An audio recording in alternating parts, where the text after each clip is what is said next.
আসসালামু আলাইকুম বন্ধুরা, আজকে আমরা আহ, আহ, একটি পিডিএফ ফাইলের পেজকে রোটেট করার চেষ্টা করব। তো আমরা মূলত অনেক অনেকেই পিডিএফ ফাইলকে ভিউ করার জন্য অনেক সফটওয়্যার ইউজ করি। তার মধ্যে অ্যাডোব রিডার হচ্ছে বহুল প্রচলিত একটি ফ্রি সফটওয়্যার। তো এছাড়াও অনেকে অনেক সফটওয়্যার ইউজ করে, তবে অ্যাডোব রিডারটা হচ্ছে বহুল প্রচলিত এবং পপুলার। তো আমি পার্সোনালি অ্যাডোব রিডারটা পছন্দ করি না, কারণ হচ্ছে এখানে কিছু লিমিটেড অপশন রয়েছে। অ্যাডভান্স অনেক অপশনই নাই এর মধ্যে, যেহেতু ফ্রি অ্যাডভান্স অপশন তারা দেয়নি। তো আমি এটা ছাড়া যে সফটওয়্যারটিকে খুবই পছন্দ করি সেটা হচ্ছে অ্যাডোব এক্সচেঞ্জ ভিউয়ার। এটি একটি পেইড ভার্সন সফটওয়্যার। এদের ফ্রি লাইট অপশনটিও রয়েছে, সেটা আপনার ডাউনলোড করে ব্যবহার করে দেখতে পারেন। ডাউনলোড লিঙ্কটা আমি ভিডিও ডিসক্রিপশনে দিয়ে দেবো ইনশাল্লাহ। তো আসুন কথা না বাড়িয়ে আমি ফাইলটি ওপেন করি। আমার ডেস্কটপে একটি পিডিএফ ফাইল রয়েছে, এটা আমি ডবল ক্লিক করে ওপেন করছি। ওপেন করার পরে আমি দেখুন এখানে 44টা পেজ রয়েছে। 44টা পেজ থাকার অবস্থায় আমি চাচ্ছি এই পেজটাকে রোটেট করব। তো আমি সেজন্য আমাকে যেতে হচ্ছে ডকুমেন্টে, যেতে হচ্ছে ডকুমেন্টে গিয়ে দেখেন রোটেট পেজেস বলে একটা অপশন আপনি পাচ্ছেন। তার পাশেই কিবোর্ডের শর্টকাট অপশনটিও আছে, কন্ট্রোল শিফট আর। তো এটা প্রেস করলেও হবে। তো আমি মাউস দিয়ে ক্লিক করছি। এখন দেখেন প্রথমে আছে ডিরেকশন। ডিরেকশন বলতে বোঝাচ্ছে আমি যেটা রোটেট করব কি অ্যাঙ্গেলে রোটেট করব। বাই ডিফল্ট এখানে দেওয়া হচ্ছে ক্লকওয়াইজ 90 ডিগ্রি। দ্যাট মিন্স ঘড়ি কাঁটা যেভাবে ঘুরে হাতের ডান দিকে, সেভাবে 90 ডিগ্রি অ্যাঙ্গেলে ঘুরে যাবে। আচ্ছা, আরও আছে কি কাউন্টার ক্লকওয়াইজ 90 ডিগ্রি, ঘড়ি কাঁটার বিপরীতমুখী হয়ে 90 ডিগ্রি অ্যাঙ্গেলে ঘুরে যাবে। 3 নম্বরটা আছে 180 ডিগ্রি অ্যাঙ্গেল। 180 ডিগ্রি বলতে তো আমরা বুঝি চতুর্দিক। দ্যাট মিন্স এখন যে অবস্থায় আছে তার ঠিক বিপরীতমুখী হয়ে রোটেট হয়ে যাবে, মানে বিপরীতমুখী হয়ে যাবে। আচ্ছা, এবার আসেন পেজ রেঞ্জ। পেজ রেঞ্জটা হচ্ছে আপনার যে ডিরেকশনটা দিবেন এটা কোথায় কোথায় অ্যাপ্লাই হবে। অল পেজে অ্যাপ্লাই হবে না সিলেক্টেড কিছু পেজে অ্যাপ্লাই হবে যদি আপনি পেজটা সিলেকশন করে রাখেন, অথবা আপনার কার্সরটি যেখানে আছে কারেন্ট পেজে দিবেন, নাকি কাস্টম কোনো পেজ দিবেন। কাস্টম পেজ বলতে বোঝাচ্ছি আমি 1 থেকে 5 কমা সরি কমা হবে কমা 7 এরকম দিবেন কিনা, বা 7 নম্বর পেজ দিবেন কিনা, বা আপনি বুঝতে পেরেছেন আশা করি। তো এটা হচ্ছে কাস্টম পেজ। আর রোটেটটা হচ্ছে এখানে নিচে দেখেন, এখানে রোটেট বলে একটা অপশন আছে। আমি ইভেন্ট পেজ দিব কিনা, শুধুমাত্র ইভেন্ট পেজ বা শুধুমাত্র ওড পেজ। হ্যাঁ, যেহেতু 44টা পেজ আছে, ওড ইভেন্ট দেওয়া যাবে। আর নিচে আরেকটা অপশন আছে page any rotation. That means এটা কি রোটেট হয়ে কি পোর্ট্রেটে হবে নাকি ল্যান্ডস্কেপে হবে। বাই ডিফল্ট যেভাবে আছে পেজেস অফ এনি ওরিয়েন্টেশন, হ্যাঁ, যে কোনো ওরিয়েন্টেশন হবে, মানে যেভাবে আছে সেভাবেই হবে।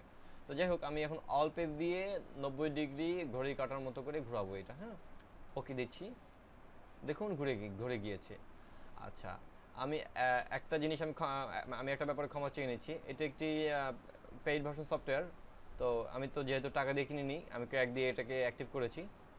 তো অনেক অপশন এখানে কাজ করছে না। আপনারা যখন ফ্রিটা ডাউনলোড করে নেবেন হয়তো এটা কাজ করবে। যখন দেখেন এখানে আনডু রিডু বলে একটা অপশন আছে, এটা কিন্তু কাজ করছে না।